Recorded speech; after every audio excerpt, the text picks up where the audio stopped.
Nah, bagaimana vibrasi positif ya? Tadi kan itu bagaimana melepaskan ya. Nah, bagaimana vibrasi kita positif terus nih, bertahan dengan positif. Ada namanya atensi. Jadi kita memperhatikan sesuatu yang positif-positif. Banyak kan artis-artis kan yang menyanyikan lagu-lagu yang patah hati, diselingkuhin gitu lah. Nah, itu justru benar-benar terjadi dalam kehidupannya. Dia benar-benar diselingkuhi, benar-benar dia mengalami patah hati, benar-benar merasa ditinggalkan. Nah, itu banyak kejadian-kejadian. Karena dia selalu melakukan atensi dari lagu itu. Bahkan bahkan orang-orang juga banyak yang memutar lagu itu sehingga atensinya semakin banyak dan itu bisa berdampak pada diri dia dan nanti akan banyak orang-orang seperti dia juga. Karena kita harus lebih banyak mendengarkan lagu-lagu yang sebenarnya positif itu. Tapi coba kita nyanyikan lagu-lagu yang memberdayakan kita, gitu. Maka atensi positif itu akan muncul. Bahkan dikatakan juga ketika nonton film apa ya namanya itu, ada film yang perselingkuhan itu, Anya Geraldine. Ketika dia nonton itu kan mengalami atensi ya, banyak orang ya, atensi banyak orang. Akhirnya dengan boomingnya film itu, perselingkuhan jadi banyak terungkap gitu, karena ada film itu. Atau misalnya film-film gangster, akhirnya banyak gangster di mana-mana. Ya misalnya Serigala apa, Serigala Terakhir gitu kan, gangster-gangster itu.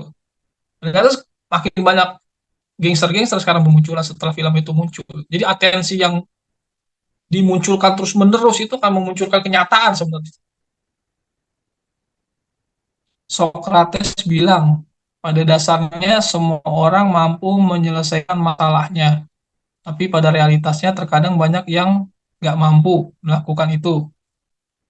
So Ibnu Bajah mengatakan manusia butuh orang lain untuk membantunya mengeluarkan kemampuannya. Nah, ini pada dirinya. Orang ini adalah teman, psikiater, dokter, guru, mursyid. Ya, jadi kalau kita dokter, guru, ustadz, mursyid ya, mursyid-mursyid toriko, ini kan Didi ini orang toriko ya. Ya, itu hanya bisa membuat kita apa namanya ya, mengenali masalah masalah rohani kita atau masalah batin kita. Tapi kan kembali lagi, untuk kita menyembuhkannya itu harus diri kita sendiri. Psikiater misalnya mengidentifikasi kita, Anda ini gejalanya ini, ya kan kecemasan atau apa bipolar.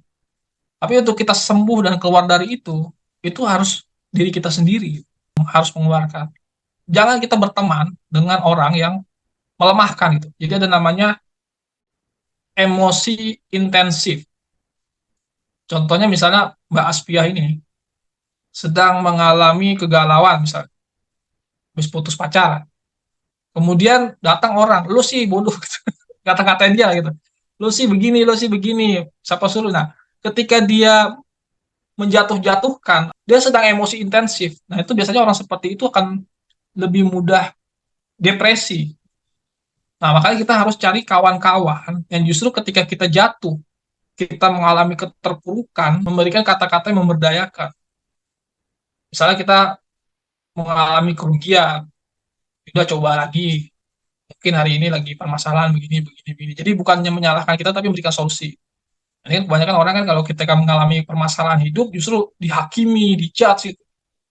Nah, itu teman-teman seperti itu sebaiknya dijauhi, atau sekedar kenal saja, tidak usah akrab-akrab. Curhat itu pilih-pilih. Jangan kita curhat ke orang yang suka melemahkan, gitu. Malah makin stres nanti.